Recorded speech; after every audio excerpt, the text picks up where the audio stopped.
Now, it's a summit a lot of people have been waiting for. US President Donald Trump and Russian President Vladimir Putin are going to meet for their first summit. It's going to happen on July 16th in Helsinki, which is, of course, in Finland. For more on this and other news from around the world, let's turn to our Ro Aram. So, Aram, the big question on everyone's lips is, will this meeting cause a thaw in relations between the United States and Russia?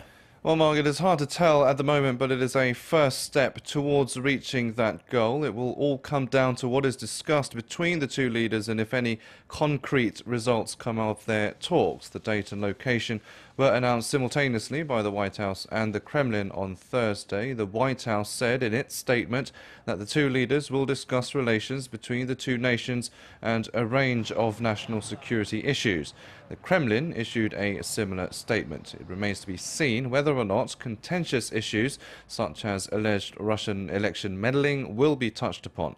That is one of the issues that has sent tensions between Washington and Moscow spiraling into a near Cold War low.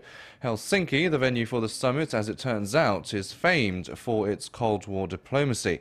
The date, July 16th, has also been set to follow Trump's trip to a NATO summit in Brussels and a stop in Britain. NATO chief Jens Stoltenberg welcomed the talks, saying he also wants a better relationship with Russia. For Putin, the summit will offer a chance to try to persuade Washington to lift some of the US sanctions imposed on his country. They were imposed after Russia's 2014 annexation of Crimea, its support for separatists fighting the government in eastern Ukraine, and its alleged meddling in the 2016 US presidential election. However, the upcoming meeting will be closely watched by US allies in Europe and Russia skeptics who want to isolate Moscow over its leader's continued hostility towards the West.